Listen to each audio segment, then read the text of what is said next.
So what is it that you're doing here?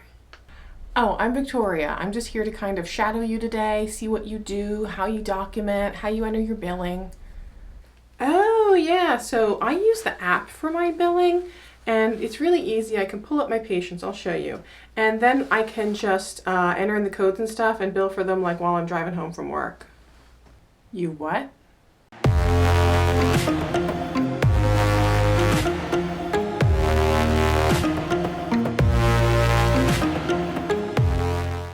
Hey everyone, welcome back to my channel. If you're new here, I'm Victoria. I'm a medical coder, auditor, educator, and content creator. And on my channel, I provide tips, tricks, and tutorials to help you be successful in a medical coding career.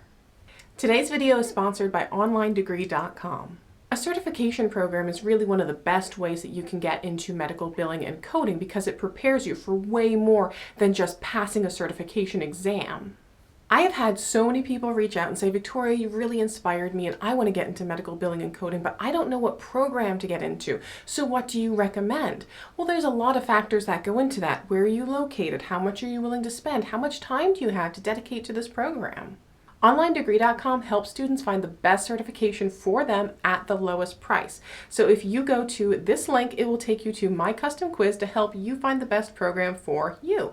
By completing the quiz, you could get 10% off a medical coding certification program, no extra cost of textbooks. They would all be included and shipped to your door, online courses that you can take 24 hours a day, 7 days a week at your own pace, one-on-one student support advisors, and career services and job placement to help you land that job as quickly as possible. I recommend OnlineDegree.com because they have helped over 25,000 students save time and money on their education. Plus, they work with accredited universities and licensed schools to make sure that you are getting into a legitimate program. So if you are ready to get started in your medical coding career, make sure you click that link below, go.onlinedegree.com/Contempo. Today I want to talk a little bit about shadowing, why is it important, and then also my experiences as someone who's shadowed a lot of medical providers, because a lot of remote coders don't have those opportunities, and now you can kind of learn from some of the things I've done in the past. If you have the opportunity to shadow a healthcare provider, I would really recommend it. It really does help with relationship building. They like to know that you know their book of business and that you are part of their team and on board for their success. You know, there's a lot to be said about the provider and coder relationship. We don't want it to just be about us sending addenda requests or asking for clarification. It should be a learning opportunity on both ends for providers to tell you what it is that they're doing and for you to understand where there might be some opportunities for them to improve and be more compliant and get better reimbursement because, you know, they do have a lot of hard work that they put in and we want them to get paid for everything that they're doing. So the more they understand that you are there to help them, that you are on their side, it really does help improve those provider to coder relationships. And sometimes it really is just good as a coder to see really what it is they're doing. I've observed in the hospital rounding on patients, I've observed in office, primarily in family practice settings, and then I've also observed once in the OR, and let me tell you that story. So a few years ago, I was going to speak at HealthCon in Las Vegas, and I was doing a presentation on breast reconstruction because my specialty is plastic surgery, and I've always had a passion for particularly breast reconstruction. And I was working as a senior coder at a new organization, and one of the things I've always wanted to do is just shadow in the OR. My last organization was really strict about who got to go into the OR and who didn't. So me as a meager little coder was not allowed to go and shadow in the operating room as much as I really wanted to. But the organization that I moved to was very adamant about education, any kind of education opportunities you can get. So after I signed a few forms and got some permission, I got to go into the OR and watch a breast reconstruction surgery. I was super excited. I'd never done anything clinical before. I didn't even know like what I was supposed to be doing as far as scrubs and where I got to and how I even got in there. I'd only ever seen operating rooms on TV before. So I got to the OR and they had me scrub in, they had me change my clothes. Here's a picture over here so you can see what I looked like. I took a selfie that day. I was a lot skinnier back then too. So I had to put on the scrubs and the booties, and then of course I had to put on a facial shield and a mask, and the mask was on really tight. And as I was getting in there, I was trying to loosen it, and one of the nurses says to me, no, you can't loosen that, it has to stay on really tight. But like I was having trouble because it was fogging up my face shield and it was really hot. Like the OR for some reason was really warm warm that day. And I had, for whatever reason, decided I think I was going to have a giant donut for breakfast. So I was all sugared up and hot. And the OR, bodily innards have an odd smell to them. I can't really describe what it is, but it's something you would have to kind of experience. But I was super, super excited. I was standing back and just kind of watching everything, taking it all in. I really, really wanted to see the part where they actually insert the tissue expander into the post-mastectomy site.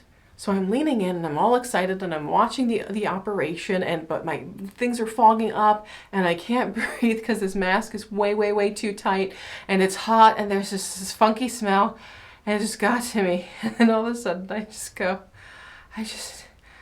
I need to sit down. And next thing I know, I'm slumped over in a chair in the operating room, and they had to wheel me out into a basically the I guess nurse's lounge to recover and eat crackers and juice. And I kept telling them, no, I'm fine. It wasn't that I was grossed out. It was just, it was so hot and it smelled funny and it just really got to me. And they were kind of asking questions like, well, we have to report to your nursing supervisor. And I'm like, no, I'm just here shadowing. They're like, well, why the heck are you here shadowing? Like, what are you doing here? And one of the nurses actually told me, they're like, yeah, you shouldn't ever go into the OR again. And I haven't, but not because of that. It's just the opportunity hasn't come through again. But yeah, so after a while, they did let me back into the operating room so I could continue watching the procedure. Thankfully, since it's bilateral, I got to see it done then on the other side, and it was a great experience and actually made for a really funny anecdote then when I got to HealthCon and did my breast reconstruction presentation. But going into the OR and seeing what they did, and the fact that the provider hadn't even had lunch, he was just called in like, you have to go now because it's time for your surgery. It really helps develop an empathy, especially for the different things they do, running across from their office into the hospital, rounding on patients, the type of things that they have to deal with. It really does help you develop an empathy so that you have a little bit more of a compassion towards the providers, that you understand a little bit more when they might be delayed or have other things that are more of a priority, or can at least empathize a little bit why they might not be getting their paperwork done versus taking care of their patients. And another cool thing about shadowing is it can really help you identify some process issues. So sometimes when you're just kind of watching, especially just in like a whole office setting, you can see that there's maybe even steps that they're doing that really doesn't impact the revenue cycle that they think maybe you need, but you really don't. Or you can see things that they're doing that are maybe not correct because of training issues. For example, I've sat in or had friends that have sat in on organizations where they've watched what the front desk people or other staff are doing, and they go, oh yeah, and then I enter this in, and then I enter the advanced practitioner's name in, and then I always put in the supervising physician, but they don't realize that that supervising physician actually might populate a billable provider so that they're billing everything incorrectly under the physician. So you can identify things like that just because people don't understand processes correctly.